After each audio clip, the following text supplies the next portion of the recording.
Hello and welcome to part 6 of Basics of Accounting. Now, in the previous session, we have learned the rules of accounting under both English system as well as American system. Today, in this particular session, we are going to apply the rules, that is both the English system as well as the American system, and let's understand as to how we can pass journal entries. Now, journal entry forms the basic aspect of the subject matter of accounts. Now, what are the things that we are going to cover in this particular session? We are going to touch upon meaning of journal, journalizing and journal entry, rules in journalizing a transaction, passing journal entries, simple and compound journal entries. Now, let's begin. What do you mean by a journal? In simple, I can say it is an accounting book where transactions are recorded and journal entries are passed. We have understood the meaning of transactions in important terms in accounting. Exchange of money or money's worth between the business and another party. So journal is basically an accounting book where transactions and events are recorded and journal entries are passed. Now, how does a journal look like? It has 5 columns. We have the date column, we have the particulars column, then we have something called as LF column, which is called as ledger folio column, FOLIO, ledger folio column. Then we have 2 amount columns, that is debit and credit. And remember, money measurement concept, we have the currency of our country, the rupee symbol written here. So the journal entry will be written right here in particulars column. Amounts will be written both debit and credit. We will see that. We will understand how to pass a journal entry and how to record the same in the journal book. We move to the next concept, that is journalizing. What do you mean by journalizing? Passing journal entries for the given transactions in journal is known as journalizing. So there is a book by the name Journal, and transactions and events are recorded in journal. For every transaction and every event, we need to pass what is called as journalizing. So the process of passing a journal entry for every transaction and event in the journal book is called as journalizing. Let's move to the next concept. Then what is journal entry? Now, this is the basic point that we have to understand. Recording of both the debit and the credit aspect for a given transaction in a systematic manner with a suitable narration is known as a journal entry. So understand, every transaction, every event has 2 aspects. One is the debit aspect and the other is the credit aspect. So we record both the debit as well as the credit aspect for a given transaction. And there is a manner in which we are supposed to record that transaction in the journal book, and it has to be always supported by a suitable narration. That is known as a journal entry. So once again, recording of both the debit and the credit aspect for a given transaction in a systematic manner with a suitable narration is known as a journal entry. Let's look at the specimen of journal entry. How does a journal entry look like? I've just taken 2 examples. So don't worry about it right now. How to prepare this, how to pass this journal entry, that is what we are going to discuss in this particular session. The date column is basically to record the date of the transaction and the journal entry. Then we have this entry. You can find, see, cash account, then there is DR word. DR represents the word debit to sales account. So how do you read this? Cash account debited to sales account. The sales is the credit aspect in this transaction. And whenever you are writing a credit aspect, you will write as if you are starting a new paragraph. You'll leave a little space to the left, and then you are going to record the credit aspect. And credit aspect always starts with the word to, T-O, to. Then the debit amount is written in the debit amount column. The credit amount is written in the credit amount column. So also we have another example. We read this as rent account debited to cash account. So rent account debited to cash account. How rent account is debited, how cash account is credited, we will understand. So whenever we are writing the credit aspect, we will always start as if we are starting a new paragraph. on the next line. So it will be to cash account, and it will be supported by a narration. And about narration, it always starts with the word being. We'll be discussing about narration as well. Then the debit amount is recorded in the corresponding, in the same line in the debit amount column, and to cash account, credit amount is recorded in the credit side of the amount column. That is on the same line. So we have understood what is journal, what is journalizing, and what do you mean by journal entry. Now we are going to look at rules for journalizing a transaction under English system. English system is a very comprehensive system. A clear understanding of English system will help us to understand American system. Actually, American system can be understood in isolation also, but if you understand English system very well, American system comes automatically. Now, what are the rules for journalizing a transaction? First, we will look at English system specific. There are in all 6 steps. We will go through each of the steps, and at the end of every step, I'm going to take 3 examples. So I want you all to focus and understand each of the examples. The first step is, we will have to read the transaction or an event which is given, and we'll have to find whether it is a cash transaction or a credit transaction. So first reading is to find whether it's a cash or a credit transaction. Now in step 1, there are certain sub-steps. How will you identify whether the transaction is a cash transaction? If in the transaction, words such as cash, bank, check, draft, paid or received is given. If any one of the 6 words, cash, bank, check, draft, paid, received is given in the transaction, then such a transaction becomes a cash transaction. And one of the account present in that journal, in that transaction, will be either cash or bank account. We will have a look at that. So first to look at whether the 6 words are present: cash, bank, check, draft, paid or received. If any one of the 6 words is present, then the transaction becomes cash transaction, and one of the account present in that transaction would either be cash account or bank account. We will have a look at that. Then we have substep 1.2.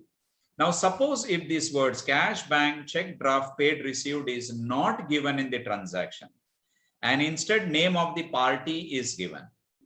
Instead name of the party is given, then such a transaction becomes a credit transaction, and one of the account present would be party's account. Let's take for example, say purchased goods from Akash. Suppose that is a transaction. Purchased goods from Akash. This is a transaction. Cash, bank, check, draft, paid, received is not given in this transaction. It is purchased goods from Akash. So if the 6 words are not given, look at whether the name of the party is given. Yes, purchased goods from Akash is given. So party's name is given. So one of the account present in the transaction would automatically become Akash's account. That is the party's account. So this is substep 1.2. Let's move to the substep 3 in step 1 itself. If the party's name is also not given, for example, you are given a transaction, sales rupees 15,000. Cash, bank, check, draft, paid, received is not given. Name of the party is also not given. Transaction itself is just one word. Sales rupees 15,000. Purchases rupees 12,000. Salaries rupees 8,000. So no cash, bank, check, draft, paid, received. Party's name is also not given. Then we can assume that it's a cash transaction. So if the party's name is also not given, then we can assume that it's a cash transaction. So first we have to look at these 6 words: cash, bank, check, draft, paid or received. If it is given, then it's a cash transaction. One of the account present would either be cash account or bank account. If the above 6 words are not given, and if the name of the party is given, then the one of the account present would be party's account. Suppose we move further and we say party's name is also not given, then we can assume that it's a cash transaction. So this is the first step. Now let's understand with the help of an example. Started business with cash, rupees 45,000. This is a transaction. Started business with cash, rupees 45,000. Now, in this particular transaction, you find the word cash is given. So the word cash is present. So automatically this transaction becomes a cash transaction. and the account present will be cash account because the word cash is given. You will have transaction can be cash transaction, but there are chances that you may have bank account also when the word check is given, when the word draft is given. Remember this. So presently the word cash is given, so we will stick to cash account. So it's a cash transaction. So the account present will be cash account. Let's take second example. Purchased machinery and paid by check is given. So look at those 6 words: cash, bank, check, draft, paid, received. So cash, bank, check is given. The word check is present over here. So once again, it becomes a cash transaction and the account present will be bank account. Remember this. So check, usually bank is the one who deals with check. So instead of cash account, we will be having bank account. Let's move to the third transaction. Just a salary rupees 7,500 is given. Nothing else is mentioned. So salary rupees 7,500 is given. So cash, bank, check, draft, paid, received is not given. Party's name is also not there. So we can assume that it's a cash transaction. So none of the 6 words are given. Name of the party is also not given. We can assume it as a cash transaction and the account present will be cash account. So this is the first step. I hope you have understood the first step. Let's move to the second step. Simple one. In the second step, we will have to read the transaction once again and find the other account present in that transaction. Which is the other account present in that particular transaction? So we'll have to read the transaction and find the other account present in the transaction. We will take the same example. Started business with cash is given. When we say started business, the businessman has to bring in capital, and 45,000 is his capital, which is bringing in cash. So since the businessman is starting his business, other account present is capital account. Let's move to the second one. Purchase machinery and paid by check. Check indicates that there is bank account. The another account, when we read the transaction, we find it is not purchase goods. Remember, if it was purchase goods, you would have recorded purchases account. This is purchased machinery, and machinery is an asset account. That is, machinery account will be recorded and not goods account. Remember, purchases account will be recorded only if there is mention of goods purchased. This is asset purchase, so it will be asset account. Third example, salary was 7,500. So it's a cash transaction. Account present we have already taken is cash account. Read the transaction, find the other account. So there is only one word there. So the other account present is salary, and we will have an account called salary account. So in transaction A, example A, we have cash account and capital account. We saw cash in the first step. In the transaction B, we have bank account and machinery account. And in transaction C, we have cash account and we have salary account. So that is about step 2. Read the transaction, find the other account present in that transaction. Third step is find to which class of account do the accounts present in the transaction belong to. So in the first transaction, we had 2 accounts. Now we have identified 2 accounts. We have identified cash account and capital account. So cash account, as we have understood in the previous session, cash we can feel, we can touch, we can see. It belongs to the class real account. Then we have capital account. This is businessman's capital account, but businessman's name is not written in the books of the business. So businessman is a person, so capital becomes personal account. Next transaction, we have purchased machinery and paid by check is given. So the account present in the transaction is bank account. Bank account belongs to the class personal account. Remember, Canara bank account, artificial or legal person. Or you can take Union Bank of India, State Bank of India. So it has a name. It has a name. So that belongs to the class personal account. Next, we have machinery account. And you know very clearly, machinery is an asset. So it belongs to the class real account. All assets, all information relating to goods, remember with which and in which the business deals, belongs to the category of real account.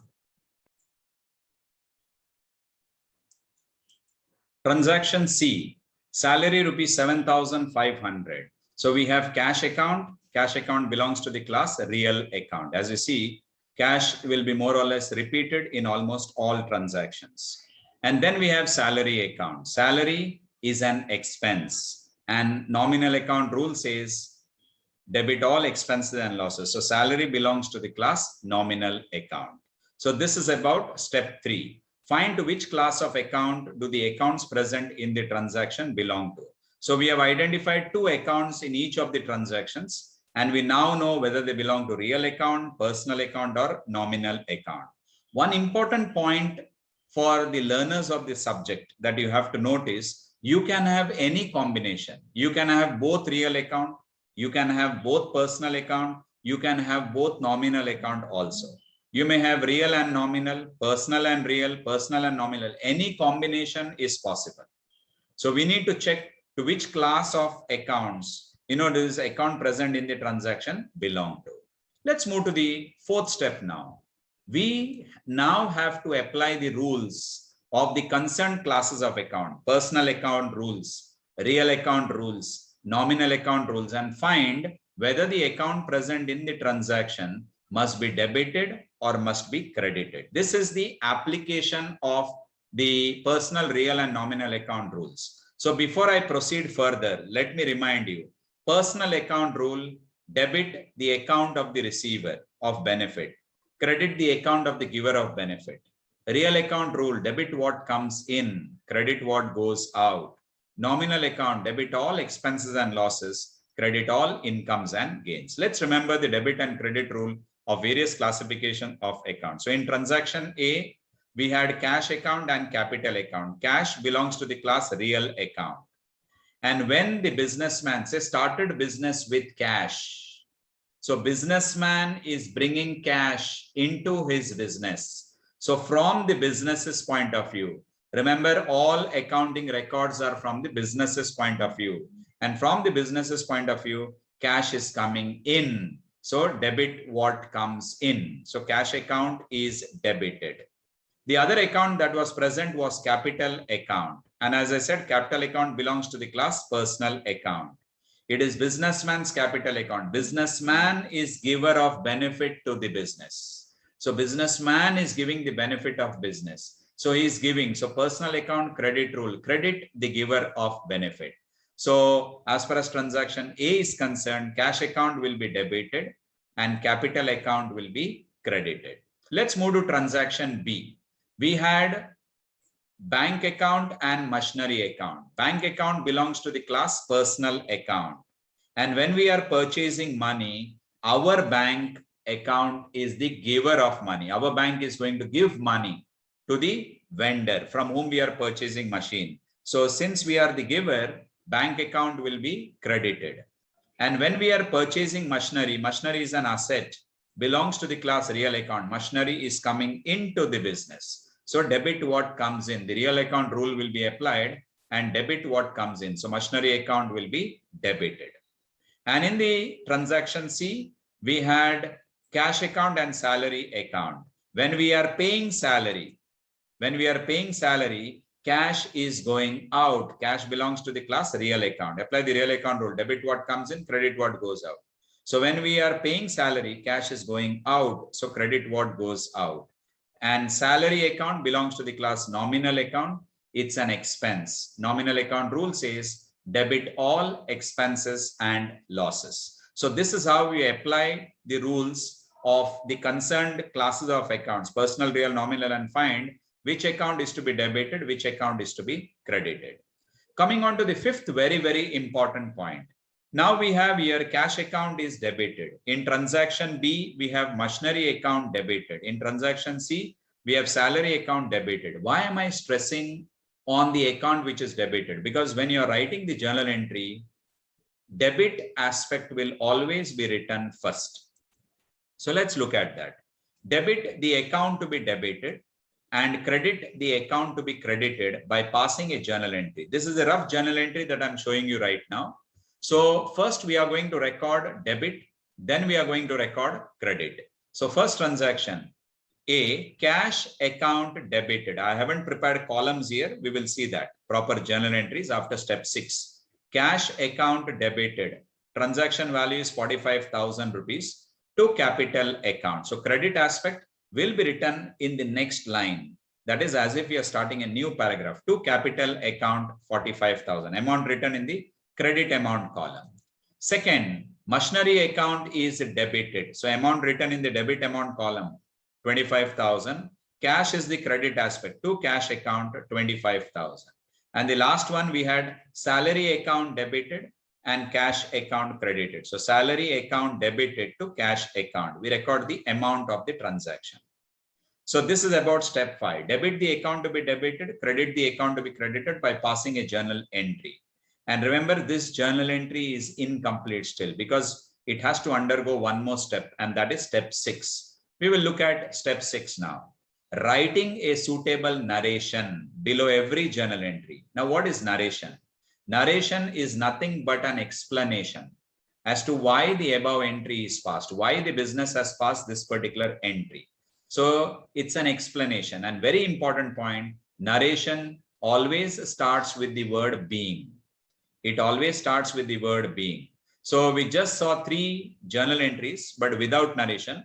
Now we will see the journal entries in proper journal form with narration, how it looks like.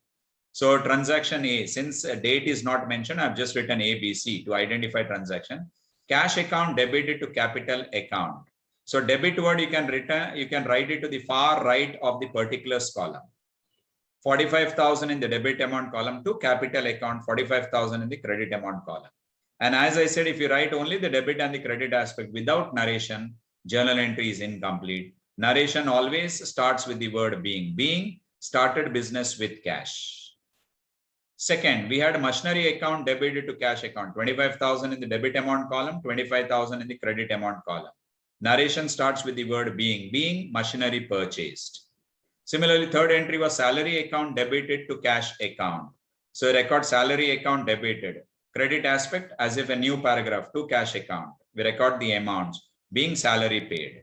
Now every time you see being and being. So narration always starts with the word being. In the sense, being this situation, this is what has happened in the business. So very, very important point you have to note, that is, any journal entry is incomplete without a narration. So writing a narration is a must, below every journal entry. And you will draw a horizontal line below every journal entry just to identify this.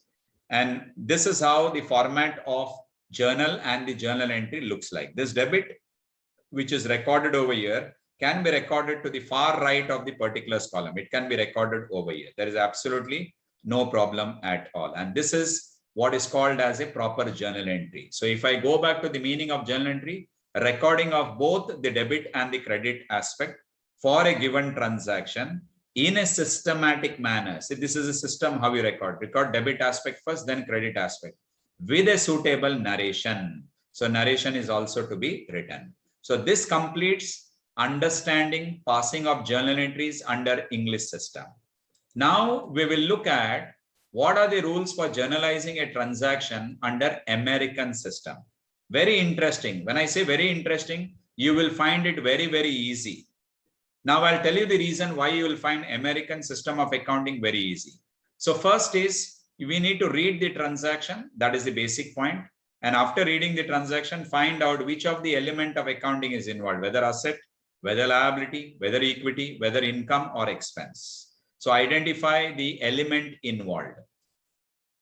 Check whether its value is increasing or decreasing, whether asset value is increasing, decreasing, liability value is increasing, decreasing, equity value is increasing, decreasing, income value is going up or has come down, expenses has increased or has come down. So we have to know, we have to see whether the values of these elements are increasing or decreasing. And after you have understood whether it's increase or decrease, record the debit and credit accordingly. So if I have to remind you, increase in the value of asset is debit. Increase in the value of liability or equity is credit. Increase in the value of expense is debited. Increase in the value of income is credited. All these we have seen in the previous session. Decrease in the value of asset is credit. Decrease in the value of a liability is debit. Decrease in the value of equity is a debit. Decrease in the value of expense is a credit. Decrease in the value of income is a debit. So you have to understand this rule of the elements of these 5 aspects. Let's go through the transaction and then pass a journal entry That is in the journal with a narration. Narration is to be written, whether you follow English system or whether you follow American system. Now, rules for journalizing a transaction. Remember, we had taken that particular transaction, started business with cash. You know, we had two accounts over here. One is asset account, which is cash. Second one is capital account, which is equity. So cash account is an asset. The element is called an asset. And when the businessman is bringing in cash, asset value increases. An increase in asset is a debit.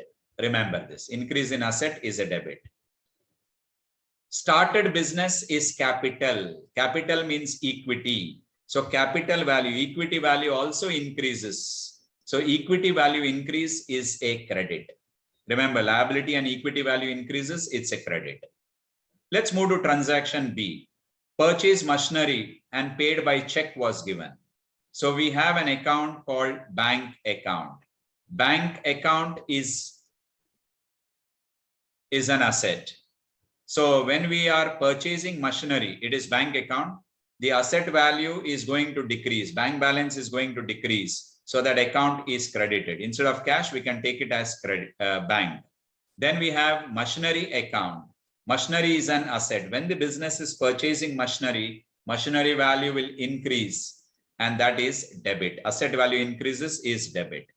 The third transaction was salary. So we had two accounts. One is cash account and salary account. When the business is paying cash, cash is an asset. Asset value decreases. So it is credited. We have it here. Cash is an asset. Asset value decreases. So it is credited. Salary is an expense. Expense value increases. Debit all expenses and losses. Remember nominal account rule. So this is debited. So same thing what you had in English system, you have it here as well. And next is we can directly go to the journal entries, and the same journal entries you are going to pass, which we have passed under English system. It is just a repetition there. So you might have found this comparatively easy. For the simple reason is because we have already identified which are the accounts present. Whether the asset is value is increasing or decreasing. So this can be done easily. See, there is no mention in the steps. I have mentioned about narration here in American system, but narration has to be given. That's why I said in the beginning, if you start with English system, understand personal, real, nominal account rules, it becomes very, very easy to understand American system of accounting. Now I have taken a few examples over here. What I will do is I would like to solve this particular problem. I would like to solve this particular transaction right here. So let's take example of solving this particular transaction. So let's look at this particular transaction. Let's go ahead and we will do the solving part of the transaction. Okay, the transaction is right here. So purchased goods and paid by check. So I will simply record over here. The accounts presents are, one is, first you have to check whether there is presence of those 6 accounts: cash, bank, check, draft, paid, received. There is check given. So I record the account. One of the account present is bank account. Bank account belongs to personal account. If I'm going through, say, English system, belongs to the class personal account. And when we are purchasing goods and paying check, if I have to combine, I can take it the other way also. So bank account belongs to personal account. Let's follow the English system first, then we'll take the American system. So belongs to the class personal account. And business is purchased goods and gave a check. So business is going to pay. Business is the giver of benefit. So definitely the amount is credited. Bank account is credited. And then we have purchased goods is given. So reading the transaction, as per second step, we get purchases account. And purchases account, as we understand, all assets and all information goods belongs to the class real account. So this purchases account belongs to the class real account. And as far as real account is concerned, when we are purchasing goods, real account rule, debit what comes in. So goods are coming in. So this account is debited. So this account is debited. Let's move to the next transaction. Next is received commission. Read the transaction and check whether those 6 words, cash, bank, check, draft, paid, received is given or not. The word received is given, and it's given received commission in check is given. So account present in the transaction becomes bank account. Bank account belongs to the class personal account. It belongs to the class personal account. We have received commission. Received commission. So business's bank account will be the receiver of commission amount. Debit the account of the receiver of benefit. So business's bank account will be debited. Then the other account present in this transaction is commission account. Is commission account, and commission is an income in this particular transaction. Belongs to the class nominal account because business is receiving commission. So commission becomes an income. Remember, commission becomes an income, and since it becomes an income, credit all incomes and gains. So this account will be credited. Then third transaction we have is borrowed a loan from the bank. So when we are borrowing a loan from the bank, definitely we are receiving money. We are receiving money. So the entry will be, you can take it as cash account is one account that will be present. Cash account. And cash account, when we are borrowing a loan, remember cash belongs to the class real account as under English system. And when we are borrowing a loan, cash is coming into the business. So debit what comes in, debit what comes in. And also we have bank loan account. Since we are borrowing a loan from bank, we have a bank loan account. And remember, bank has a name, Canara Bank loan account. So bank is the giver of benefit. It belongs to the class personal account.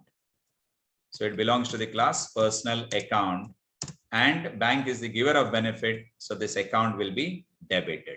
So this is how you do the under the English system. That is bank account and purchases account as you have right here in this particular transaction. Then we have bank account and commission account in this particular transaction. Then we have cash account and bank loan account. So I will just write for the information so that when we record the journal entry, we need to get it right. Okay. So what I will do is we will record the journal entry in this column present over here. So bank account is credited, purchases account is debited. So I will record the journal entry over here. The entry will be purchases account. So I go to the almost right far corner, purchases account debited to, we had the transaction, we have it right here, purchases account debited to bank account. So purchases account debited to bank account. The transaction value is 12,000 rupees. So I record 12,000 in this particular column. So I will record 12,000 in the debit amount column. I will record 12,000 in the credit amount column. And as I said earlier, any journal entry without narration is incomplete. And narration always starts with the word being. Being goods purchased. Goods purchased by check you can record. Because the journal entry, narration should explain that particular journal entry. So being goods purchased for cash, that would be the journal entry. Let's move to the second now. We have bank account is debited, commission account is credited. So let's go to the journal and we will record the entry. Entry will be bank account debited. So I go to the debit far right here. I record it here on the far right corner of the particulars column. Debited to, as if I start a new paragraph, to commission account. So transaction value is 2,500 rupees. So I record 2,500 in the debit amount column. I record 2,500 in the credit amount column. So I record the narration, starts with the word being, being commission received. Being commission received. And finally, we have cash account debited to bank loan account. When you're borrowing a loan, cash is coming in. Business's bank is the giver. So this is credited, not debited. Businesses bank is the giver. So we have cash account debited to bank loan account. So we can record over here, cash account debited. So debit, as I said, I will record it right here. Cash account debited to bank loan account. So as if we start a new paragraph, I record over here to bank loan account. So the amount of loan is around 30,000 rupees. Transaction value is 30,000. So I will record over here 30,000 in the debit and the credit amount column. In the credit amount column. I hope this is understood. Debit and the credit amount column. Then, as usual, I'm going to write a narration. And narration, as we understand, starts with the word being. Being bank loan borrowed. Being bank loan borrowed. So this would be the journal entry as far as for these three transactions are concerned. I'll just reduce the size. Yes. So these are the journal entries that we have. Okay. Now I will go back once again and I will erase this. I will erase this so that we have a clear-cut understanding under American system now.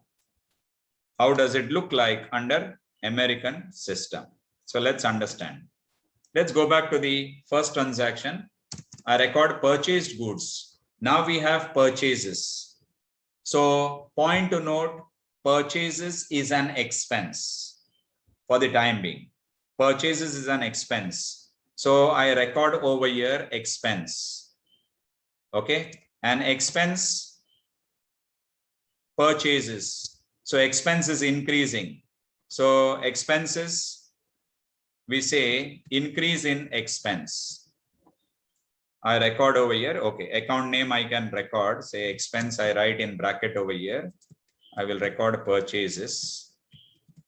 The name of the account is purchases. So purchases, when you're doing purchase, expenses increases. An increase in expense is always debit.